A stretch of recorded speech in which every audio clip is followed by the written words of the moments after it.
The open book problem is structural. Public registers expose business context. Data brokers amplify personal exposure. Attackers convert that exposure into trust. Regulators haven't forced enough structural change. But that doesn't mean small businesses are helpless. Not every exposure matters equally. Not every fix costs money. Not every policy failure has to remain permanent. And not every question has been answered. So today, we stop admiring the problem. We fix what we can, name what others must fix, and make the open book a little less open. Welcome back to the small...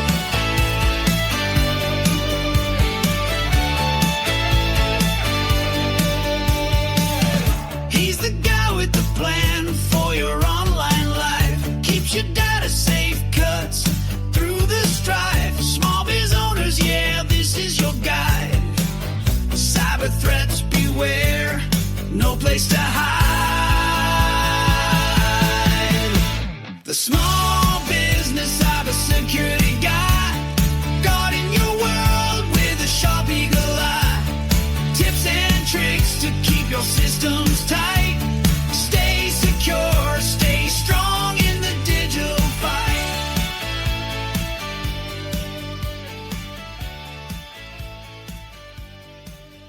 Business cybersecurity guy.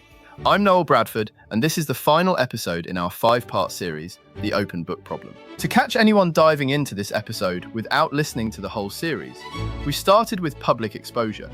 Then we looked at the attacker's playbook. Then we looked at data brokers and the regulator.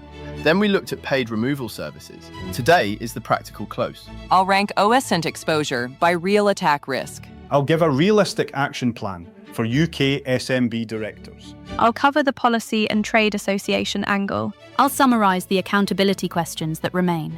And I'll try to behave like a responsible adult, which regular listeners will recognise as an experimental format. We remain cautiously pessimistic. Not every public exposure deserves the same level of concern. This matters because panic is useless. Prioritisation is useful. Highest priority.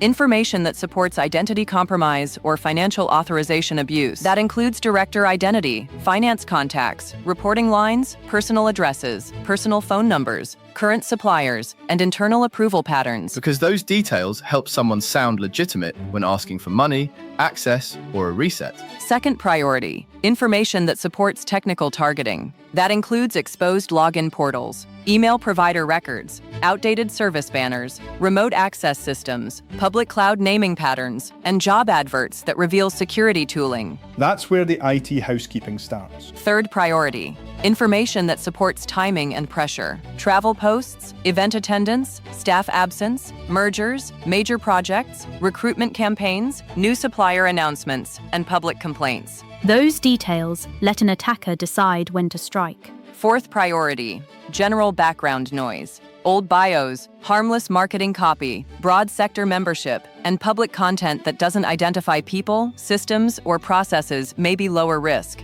So don't waste a week deleting harmless fluff while your home address and finance process are sitting in the window. Correct. Fix the exposure that enables action. Step 1. Audit what's public. Search your company name, trading names, director names, senior staff names, registered address, domain names, and common email formats. Do it like an attacker would.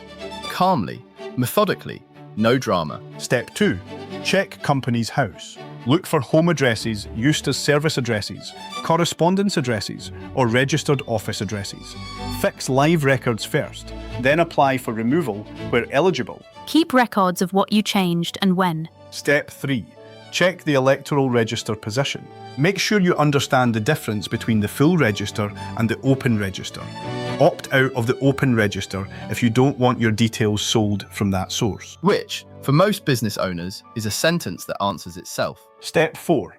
Clean up obvious broker and people search entries. Start with the ones ranking in search results. Use access and erasure rights. Track every request. Don't chase 50 obscure brokers before removing the first page results that shout your address into Google. Step 5. Review LinkedIn and job adverts. Remove unnecessary supplier names, technology stack detail, reporting lines, screenshots, customer references, and timing clues. You can still hire a systems administrator without publishing a love letter to your firewall vendor. Step 6. Review domain and email security records.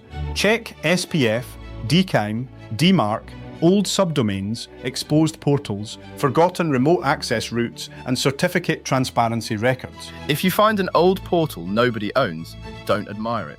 Kill it. Step 7. Harden verification. New bank details, password resets, MFA changes, payroll changes, supplier changes, and urgent payment requests need out-of-band confirmation through known routes. This is the single most important control for many SMBs. Individual action helps, but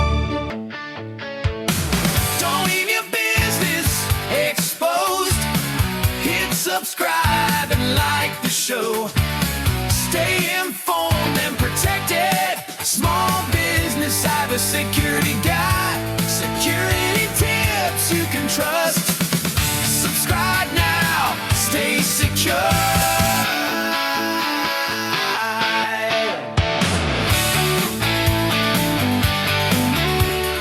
it can't solve the whole problem. Because you can't personally regulate a data broker market with a spreadsheet and righteous fury. Although some listeners may try.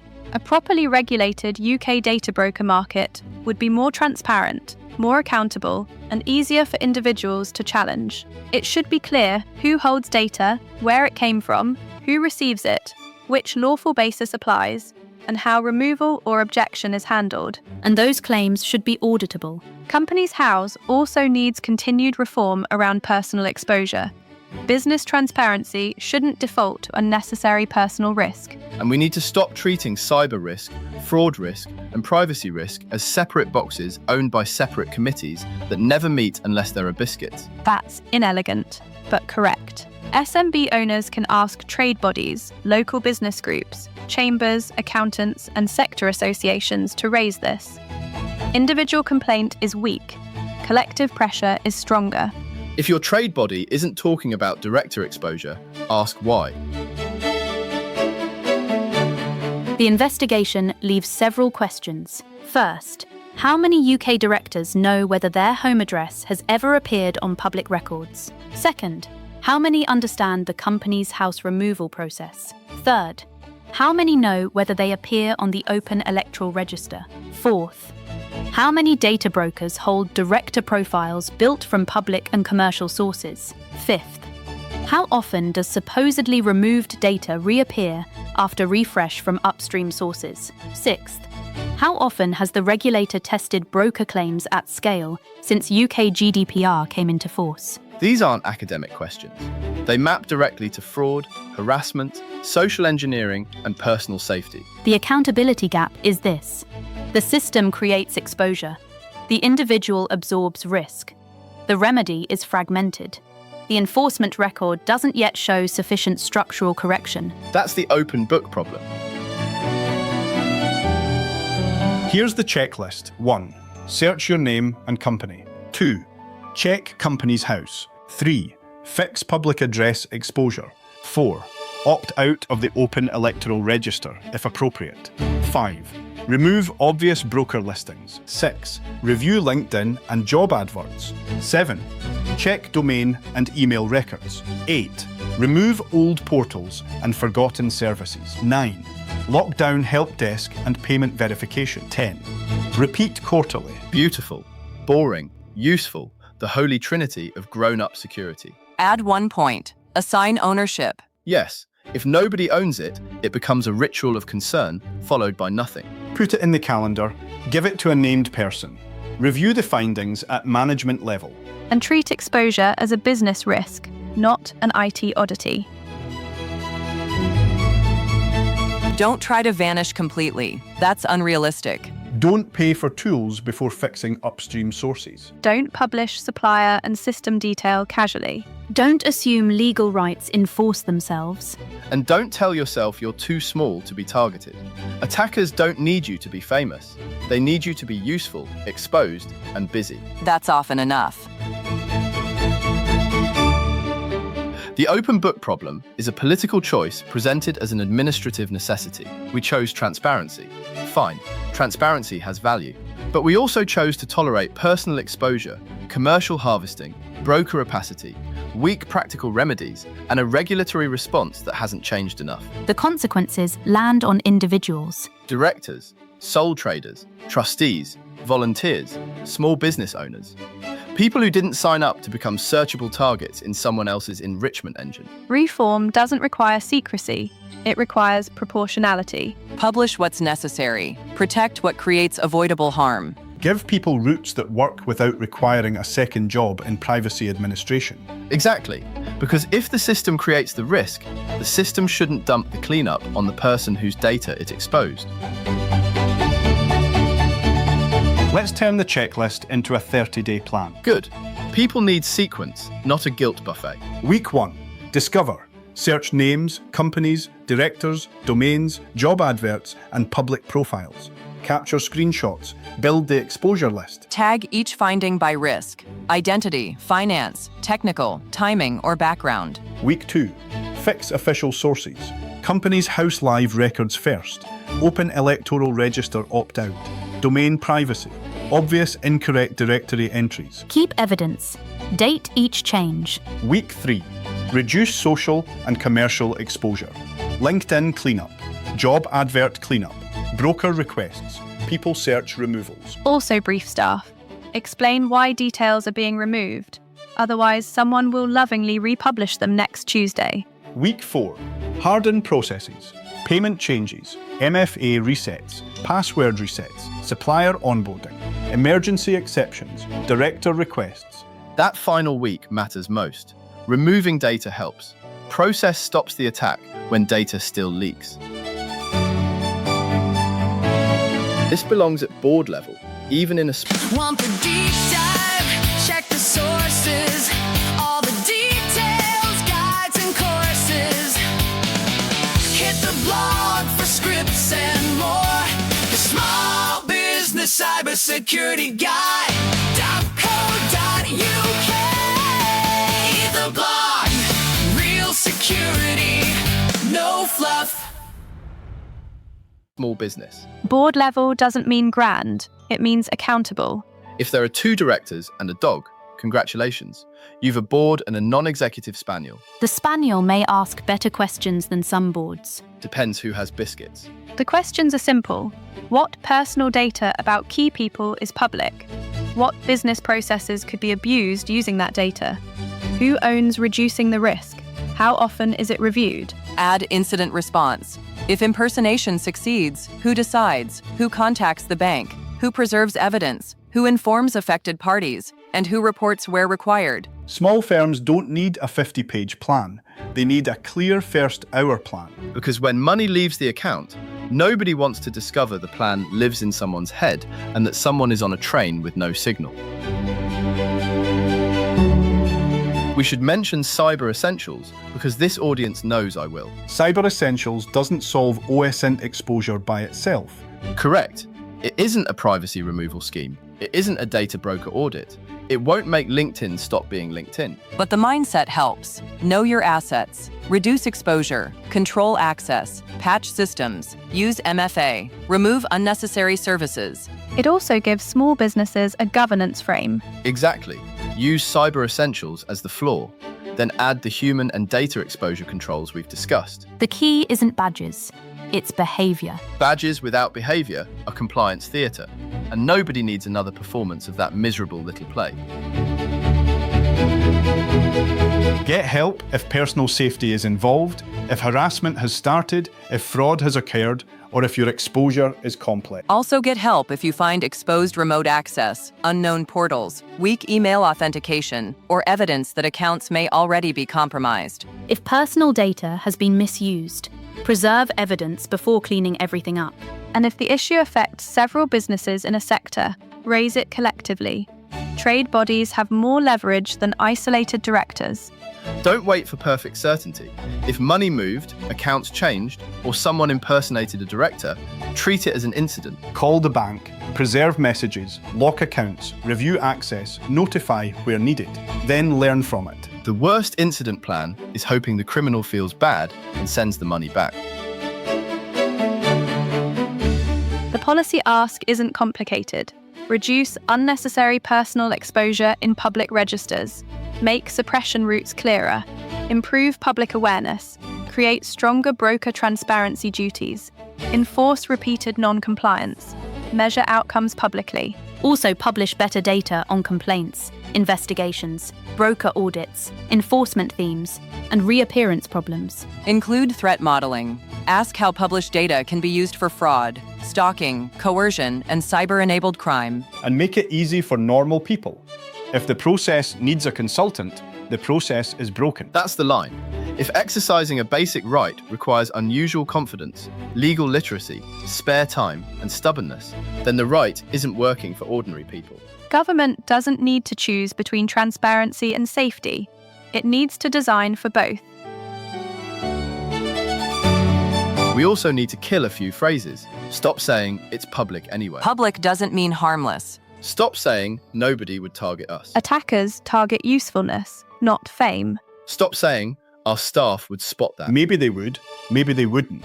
Process shouldn't depend on heroic suspicion. Stop saying the regulator would act if it mattered. Regulatory action can lag harm by years. And stop saying we'll look at that later. Later is where preventable incidents go to breed. Grim, but efficient. Here's a useful exercise for listeners. Pick one sensitive action. A bank detail change, a payroll change, an MFA reset, or a supplier payment. Then ask what public information would help an attacker request that action convincingly. Ask who would receive the request. Ask what pressure would work. Ask which channel would be trusted. Ask what evidence would remain afterwards. Then fix the weak points. That's a 1-hour exercise. You can do it this week. Repeat it for each critical process. This is how OSINT risk becomes operational security. Exactly. Not panic, not theatre, work. That's the open book problem. 5 episodes, 1 argument. UK small businesses aren't just exposed by criminals, they're exposed by public data policy, commercial reuse, and regulatory hesitation. The next step is evidence.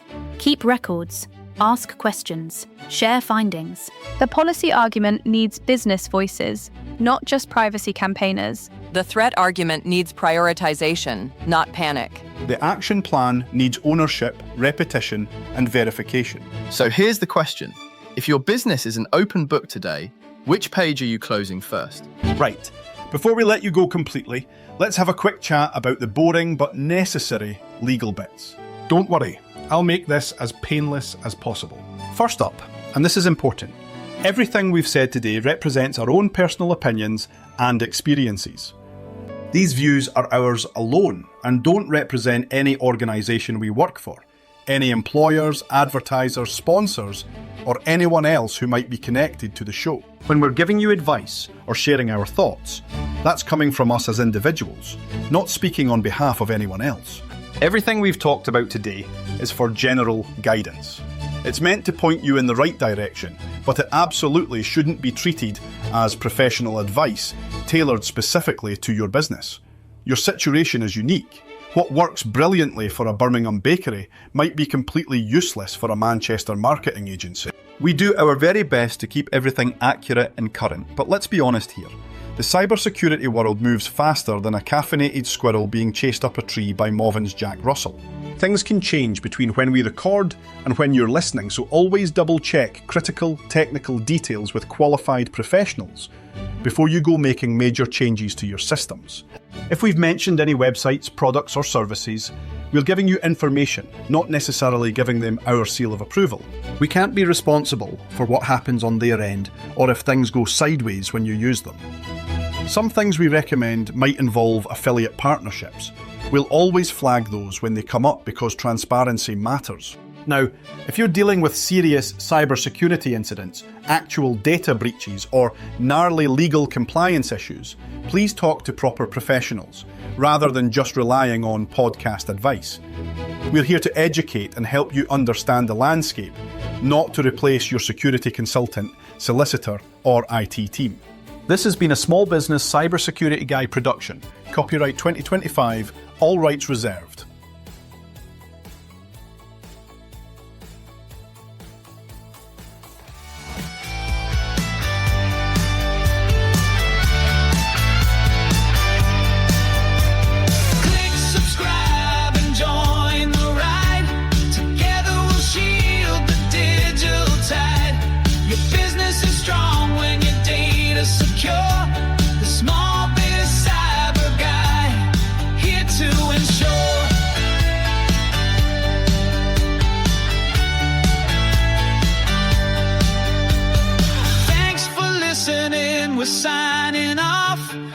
cyber safe no matter the cost.